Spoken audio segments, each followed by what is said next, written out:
السلام علیکم dear 9th class students.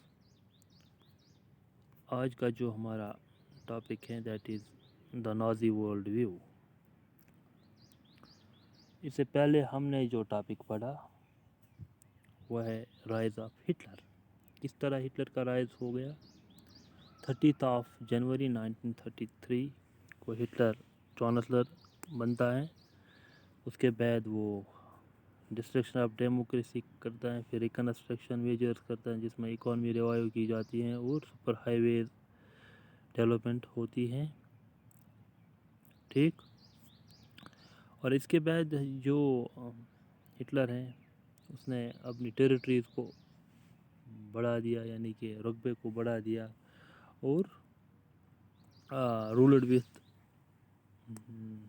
Sewer iron laws, یعنی بہت خطرناک رول کیا, کلنگس کی, مرڈر کیا, جیوز کا قتل عام کیا.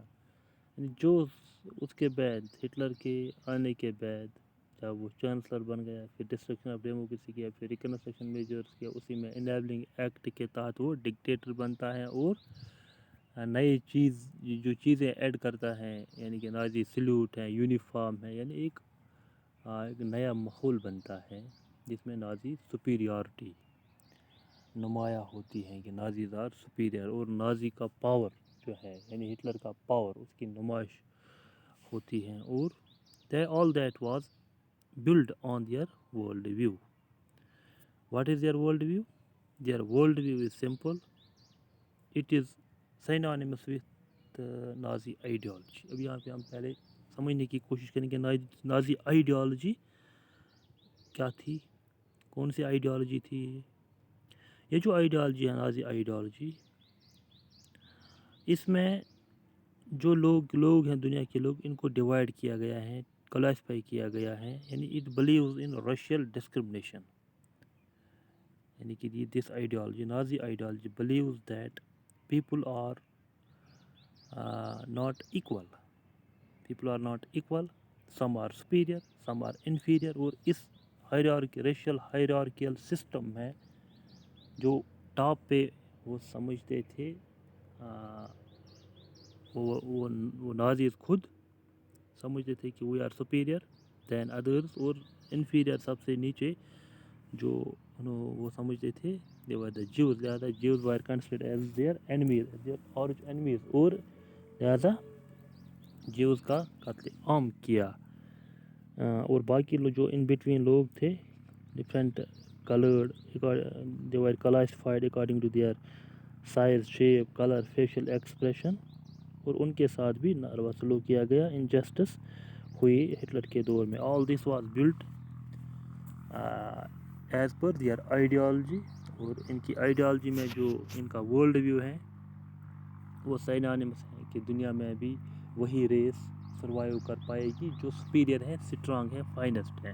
ابھی آئیڈیالوجی انہوں نے لائی کہاں سے, انہوں نے اس آئیڈیالوجی کا اوریجن چارلس ڈارون کی جو ایولیوشنری تھیوری ہے اسی سے اس کا اوریجن ہوا ہے. یعنی وہ ایک نیچرل چیز, نیچرل تھیوری ہے, نیچرل جو پروسیس ہیں چارلس ڈارون نے کہی ہیں کہ کس طرح ایولیوشن ہو گیا. پھر اس ایولیوشن میں بہت ساری تبدیلیاں, وقت کے ساتھ ساتھ تبدیلیاں ہوئی, اور آخرکار وہی ریسز سروائیو کر پائے جو فٹ تھے. This is his natural selection process. ٹھیک ہے. But he believes, Charles Darwin believes that this theory, یعنی his theory of evolution is entirely an natural process. اس میں کوئی ہیومن انٹروینشن نہیں ہوتی ہے. لیکن یہاں پہ ہٹلر نے کیا کیا, نازیز نے کیا کیا, انہوں نے اسی آئیڈیالوجی کا ہیومن انٹروینشن کر کے ایک ہیومن آئیڈیالوجی بنا دی اور جسٹیفائی کیا سب کچھ جو انہوں نے کیا, اپنے کریولٹیز, کلنگ, مرڈر, اس انجسٹس, اس کو جسٹیفائی کیا. جو چارلس ڈارون کی تھیوری ہے اس میں ایک اور چیز ایڈ کیا گیا جو ہاربرٹ سپنسر نے ایڈ کیا, that is survival of the fittest. یعنی وہی لوگ سروائیو کر سکتے ہیں جو فٹ ہوں گے.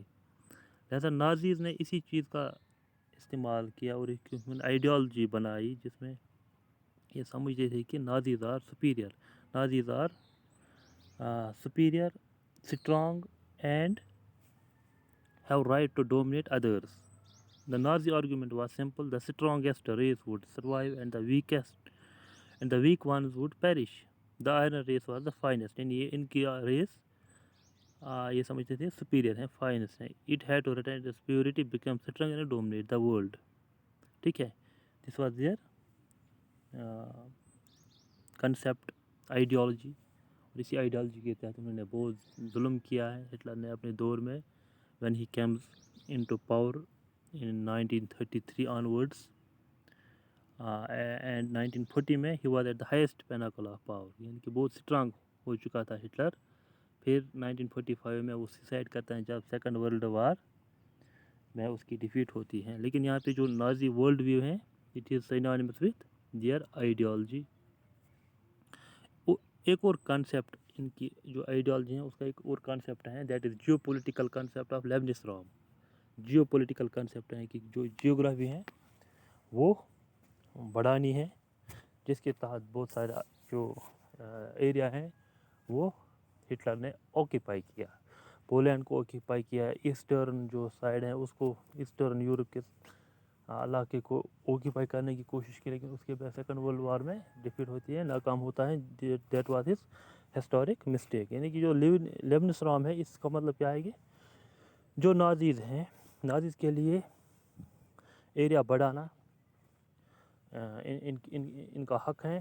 It is their right to increase their living space because Nazis are the superior people. انہیں کو دنیا میں حق ہیں تمام لوگوں پہ، اور فرسٹ جو پریارٹی ہیں وہ نازیز کو ہیں. لہذا اس geopolitical concept of lebensraum کے تحت انہوں نے اپنے لیونگ سپیس کو ایکسپینڈ کیا.